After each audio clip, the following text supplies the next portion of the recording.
Hola, ¿qué tal? Cada día hay nuevas técnicas, nuevas herramientas en el proceso de conciencia. Casi que podríamos decir que hay una especie de caja de herramientas. Cada quien puede escoger lo que quiera, puede combinarlas, puede sumarlas, puede tomar algo de aquí y algo de acá. Todos los días aparecen nuevas formas de poder conocerse a uno mismo, de poder vivir en paz, de poder tener procesos de conciencia donde la vida sea más agradable, donde podamos entender que tenemos una misión en la vida, que venimos a algo. Cada quien tiene que descubrir un poquito para qué. Bueno, y con nosotros hoy está Carolina Rentería.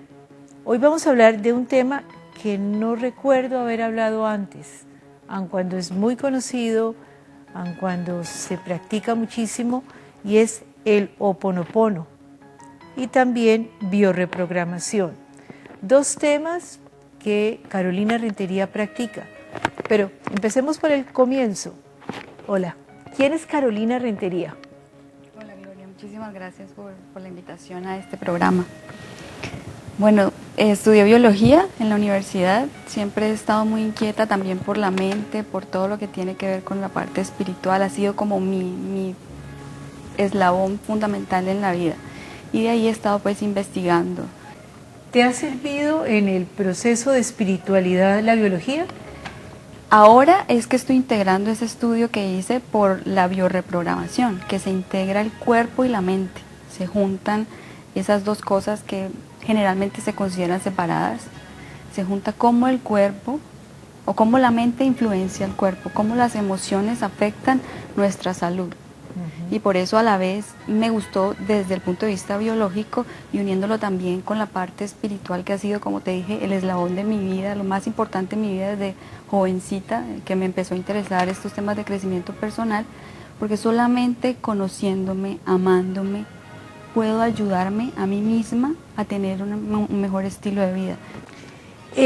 Tú tienes una especialización en biorreprogramación. ¿Qué es eso, Carolina?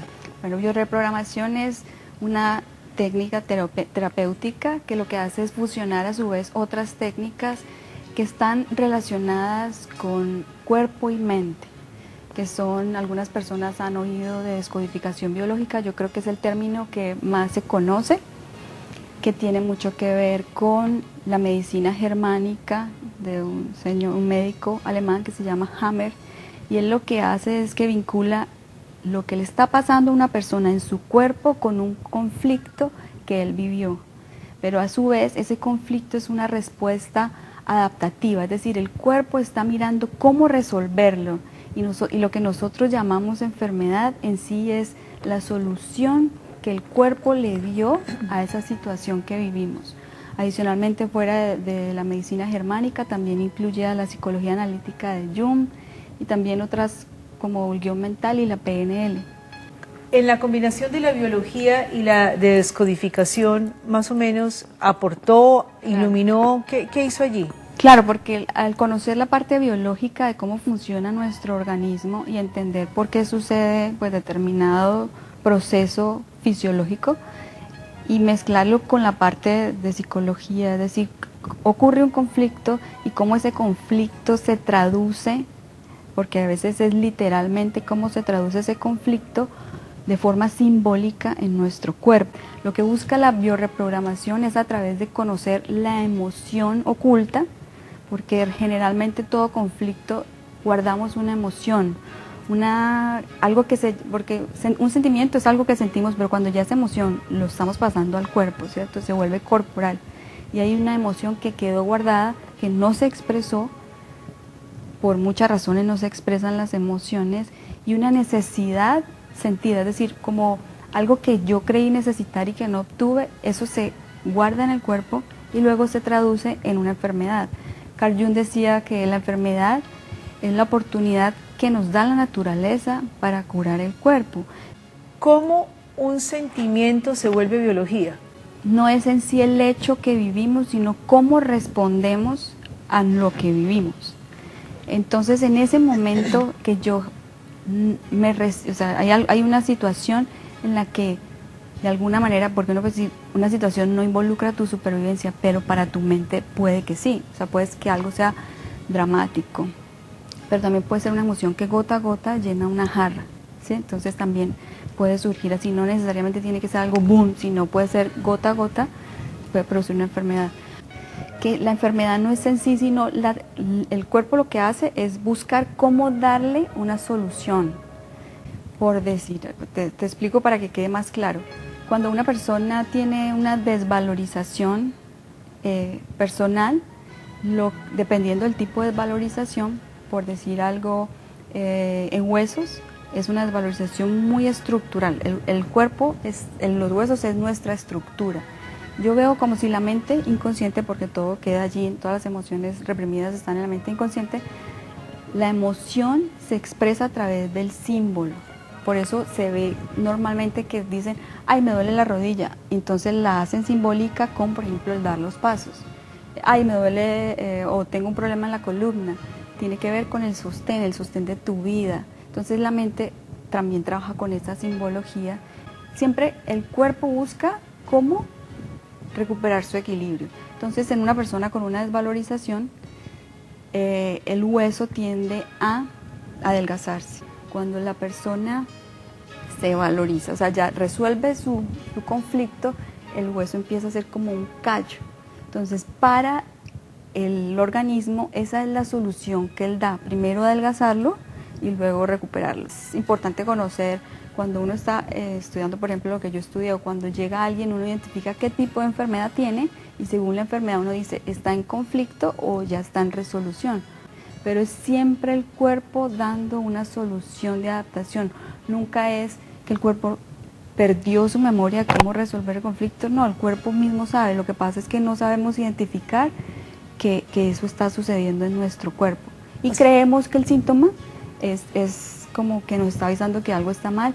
Y en ocasiones nos está avisando que estamos en crisis, en ocasiones nos está diciendo que ya estamos en reparación. Hay dos cosas, entonces hay dos procesos. El primero es el conflicto y estoy en un conflicto y se reacciona de una manera. Y el otro es ya solucioné y reacciono de otra forma. Sí. Son las dos formas. Y a veces los conflictos son como el no aceptar, el simple hecho de no aceptar lo que se está viviendo o el resentir lo que se vivió. O sea, como, es que esto no me puede pasar a mí, es que es como una negación constante o el rencor por alguien o yo creo que a veces es el rencor por sí mismo, por haberse permitido vivir una situación, a veces es algo que ocasiona mucho daño y depende cómo se viva. Yo digo que una misma experiencia, según como yo la viva, puede darme nada, no darme nada, puede darme un matiz de enfermedades diferentes. Pero lo importante no es ver, yo digo, lo importante no es ver la enfermedad como un enemigo, sino como algo que me vino a enseñar algo. Como un lenguaje que te está diciendo algo. Sí, entonces es mirar cómo puedo interpretar eso, es hacerme esas preguntas cuestionadoras y también hacérselas a Dios o al universo. ¿Qué debo aprender de esta situación? Y entregarse a tener confianza, para mí es importante. ¿Cómo la enfermedad puede llegar a ser una amiga que nos explica situaciones de la vida? Así es. Sí, lo que nosotros interpretamos como enfermedad realmente, como te decía, es la oportunidad que nos da el cuerpo para sanar aquello que quedó guardado por alguna situación. También tenemos que entender que hay, y se ha visto, que hay situaciones que no son nuestras, que son de nuestra familia. Ahí es donde entramos también a hablar del transgeneracional, es decir, nosotros estamos viviendo situaciones de nuestra familia. Entonces, al indagar nuestra historia, si no se encuentra ningún conflicto actual o de nuestra niñez, porque durante la gestación y durante los primeros 7 años es donde se programa nuestra mente, pero pues en su mayor cantidad, ¿cierto? Sin embargo, también hay problemas de familia que se pasan a las siguientes generaciones. Y de esta forma nosotros podemos entender qué es lo que nos está sucediendo.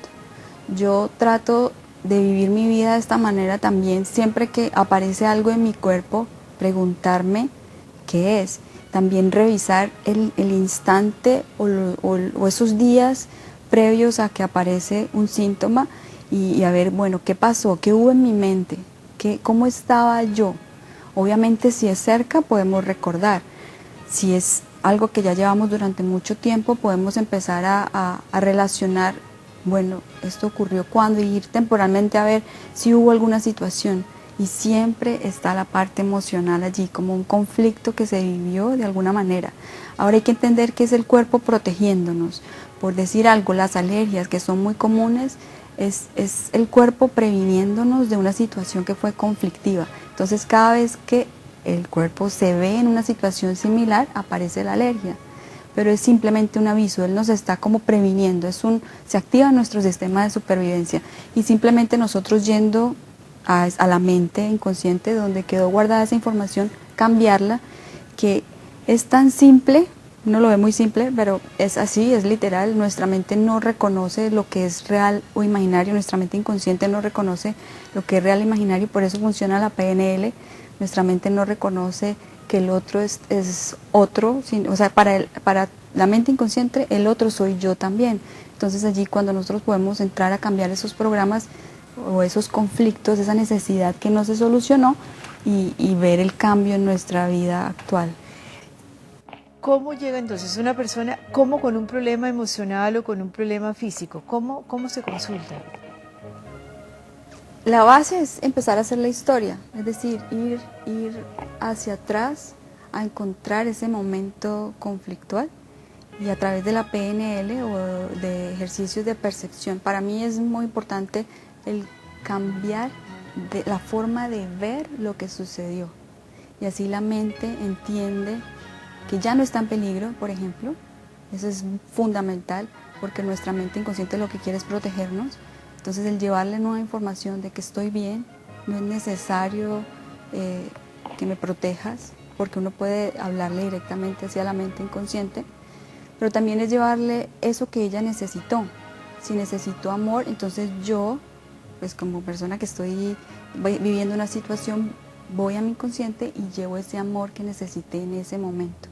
Como te decía, la mente inconsciente no reconoce el tiempo, si hoy es igual que hace 20 años, también no reconoce lo real de lo imaginario. Yo puedo imaginarme una situación, vivirla como si hubiera, como que quería que fuera, a su vez aceptando la situación, porque hay cosas que no podemos cambiar la muerte de un familiar, por ejemplo, pero sí podemos cambiar nuestra forma de ver eso, o encontrar cómo eso me benefició en mi vida. En esta manera de mirar la enfermedad en la bioreprogramación, ¿cómo entra el Ho'oponopono? Bueno, yo pienso que en la bioreprogramación no se menciona el Ho'oponopono. Yo lo incluyo como una herramienta de vida. Es decir, obviamente está la parte de lo que está sucediendo y de que hay que hacer un cambio. Está la PNL que nos ayuda a hacer esos cambios mentales para llegar al inconsciente, que es también el objetivo. Pero también el Ho'oponopono lo que nos hace es darnos una herramienta de vida, de cómo vivir el día a día, cómo entender que ¿Qué es el Ho'oponopono? Bueno, empecemos mejor desde ahí para que la gente entienda muy bien. El Ho'oponopono es una terapia, una técnica terapéutica para resolución de conflictos. Desde sus orígenes con Morna Simeona, lo que ella enseñaba era, inicialmente empezó como una reunión familiar en la que cada uno se pedía perdón por lo que le había hecho al otro. Luego fue evolucionando y dándose cuenta que no es necesario que el otro esté allí para pedirle perdón, que simplemente todos somos un uno y al yo pedir perdón está afectando al grupo. Entonces luego ella le enseñó al doctor Hiliakala Hyulem, que es el mayor exponente de Ho'oponopono hoy en día, y lo que él hizo fue generar como herramientas más sencillas a esa inicial, que la base del Ho'oponopono es: lo siento, perdóname por aquello que está en mí que ha creado esto. Esto parte de la base de que yo soy 100% responsable de todo lo que sucede en mi vida. Adicionalmente está el gracias y el te amo. Y no es necesario decir la frase de lo siento, perdóname, gracias, sí, lo siento, perdóname, gracias, o lo siento, perdóname por aquello que está en mí que ha creado esto, sino que él también ha incluido una serie de también palabras como llave de la luz, gotas de rocío, hay muchas palabritas. No importa en sí la palabra, sino para mí lo más importante es la intención. Cuando hacemos Ho'oponopono lo que estamos es soltando. Y lo que te hablaba ahorita, muchas de las enfermedades surgen porque nos resistimos a lo que estamos viviendo. Y el Ho'oponopono nos enseña a soltar, a confiar, a saber que yo no sé lo que es correcto y perfecto para mí. Entonces confío en que lo correcto y perfecto vendrá a mi vida. El curso de milagros también, yo estudio el curso de milagros y en el curso de milagros dice yo no sé lo que más me conviene. Y a través de ese soltar yo estoy de alguna manera entendiendo que hay un orden superior que está gestionando lo que es correcto y perfecto para mí. Aceptar no significa ser sumiso, significa que yo pongo mis intenciones, pero suelto mis expectativas. Es decir, estoy dispuesta a hacer lo que tenga que hacer hacia el llamado que yo siento que debo hacer. Sin embargo, no, obviamente generalmente esperamos una respuesta. Sin embargo, si la respuesta no es lo que yo espero, lo acepto. Entonces es una filosofía que nos enseña a vivir el presente, porque generalmente los conflictos que tenemos es por lo que pasó en el pasado o por lo que creemos que puede suceder en el futuro y nos perdemos el momento presente. El Ho'oponopono nos enseña a estar aquí y ahora. La práctica es muy fácil, simplemente repitiendo las palabras, gracias, y yo saqué 2 palabras que me encantan, que son gracias y te amo. Para mí son las palabras que no solo porque están en el Ho'oponopono, sino porque se ha estudiado que tienen un gran poder. Solamente Masaru Emoto es un científico que ya murió, pero él hacía experimentos con frases y en gotas de agua y las cristalizaba y se formaban unas bellezas cuando la frase era positiva, gracias, te amo. Hizo muchísimos ensayos con estas 2 palabras en diferentes idiomas y todas daban unos cristales hermosos, mientras que si hacía palabras como te odio, eso se formaba una figura fea, no era armónica. Entonces ahí se aparece pues el poder de vibración de la palabra. En sí, la sola palabra como tal, el Ho'oponopono lo dice, está limpiando, está borrando memorias del pasado. Sin embargo, también la incluyen en psicología y hay expertos en psicología que utilizan el poder de la gratitud. La gratitud es una fuerza, una energía que se expele mucho más, el corazón es lo que más expele en la gratitud, ¿no? Exacto, entonces es una forma de dar amor. Cuando agradecemos estamos dando amor a aquello que estamos viviendo y es lo opuesto a lo que genera el conflicto. El conflicto se genera porque estamos resistiendo lo que estamos viviendo, incluso cuando estamos sintiendo, pues cuando estamos bajo los síntomas de una enfermedad, obviamente es algo que no nos gusta y hasta eso lo resistimos.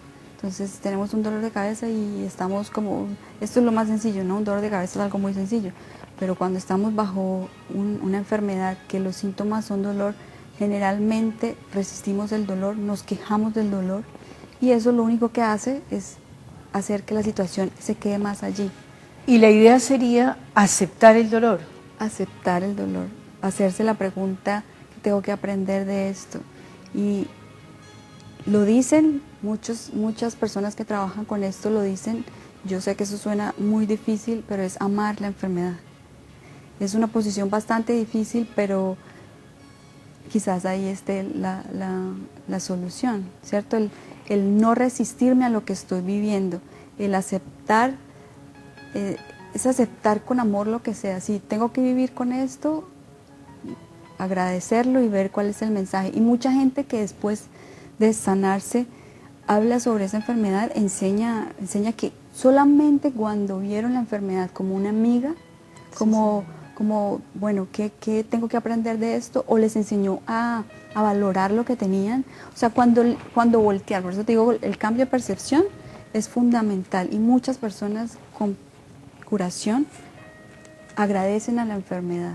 Entonces, por eso yo sé que el resistirse no trae la solución que queremos.